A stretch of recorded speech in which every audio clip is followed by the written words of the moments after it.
Good morning to all my dear students of grade 8. Today we will discuss poem Palm Tree from your book The English Circle 8. Poem Palm Tree has been written by Rabindranath Tagore. So this is a poem about the palm tree. Palm का एक tree होता है बच्चे. Okay. So let's recite. Palm tree, single-legged cane, topping other trees, peering at the firmament. It's long to pierce the black cloud ceiling and fly away if only it had wings. तो writer यहाँ पे palm tree की बात कर रहा है कि अकेला ही खड़ा है, बहुत ऊंचा है जैसे कोई जेंट हो, एंड टॉपिंग अदर ट्रीज, सभी ट्रीज से ऊपर जा रहा है, peering at the firmament, firmament means sky, sky की तरफ बढ़ रहा है.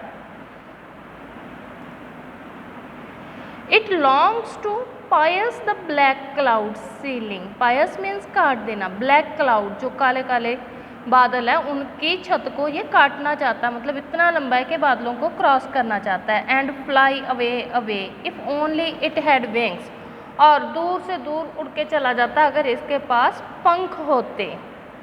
Okay, so here is one very short question answer. Question is given, what does the tree long to do? So mark बेटा, it longs to pierce the black cloud ceiling, up to ceiling.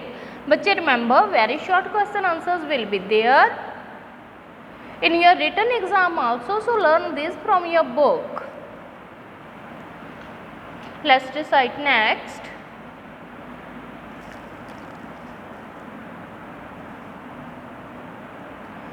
The tree seems to express its wish in the tossing of its head, its fronds heave and swish. It thinks maybe my leaves are feathers and nothing stop me now from rising on their petals. So बच्चे फ्रॉन्ड्स होती हैं बड़ी बड़ी पत्तियाँ जो plant की होती हैं, जैसे ये ड्रॉ कर रखी हैं, बड़ी बड़ी पत्तियाँ हैं ये. Heaves rise up and down with strong movements, हवा के साथ ऊपर नीचे जाती हैं. तो कहता है ट्री ऐसे लग रहा है जैसे सर हिला रहा हो अपना, और सर किसके थ्रू हिला रहा है? ये बड़ी बड़ी पत्तियां जो इसकी हिल रही हैं, ऊपर नीचे आ रही हैं, और ये सोच रहा हो maybe my leaves are feathers, के शायद मेरी पत्तियां जो हैं वो मेरे पंख हैं. And nothing stop me now, मुझे कुछ भी कोई भी चीज़ रोक नहीं सकती ऊपर जाने के लिए. कितने ऊपर वो जाना चाहता है? It wants to pierce the black cloud ceiling. How does the tree express its wish? By tossing the head, by tossing of its head. यहाँ पे आपने बेटा by the की प्लेस पे आपने by ऐड करना है, by tossing of its head.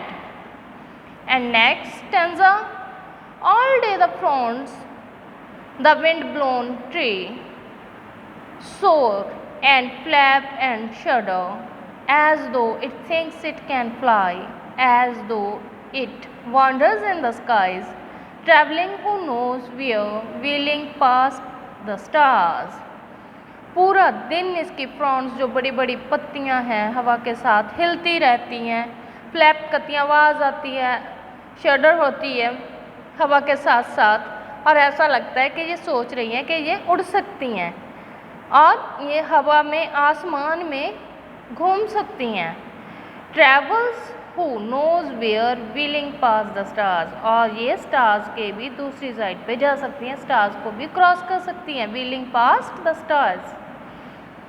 And then as soon as the wind dies down the fronds subside, the mind of the tree returns to earth, recalls that earth is its mother, and then it likes once more its earthly corner.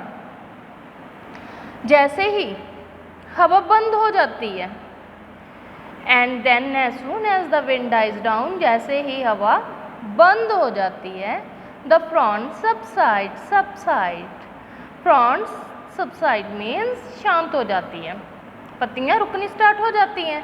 The mind of the tree returns, फिर जो tree है उसका mind जो बहुत ऊंची हवा में उड़ रहा था, लग रहा था कि आकाश को पार कर जाएगा, वो वापस आता और उसको क्या पता चलता है कि वो तो अर्थ से जुड़ा हुआ है और अर्थ ही उसकी मदर है, तो उसने अपनी मदर के पास ही रहना है।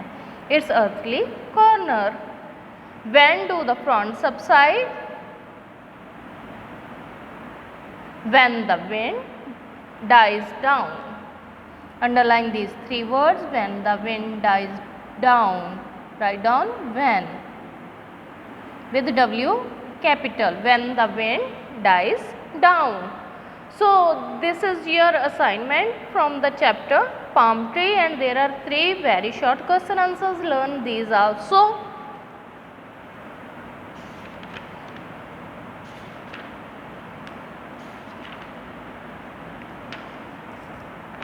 In our next assignment we will discuss I have a dream. Thank you.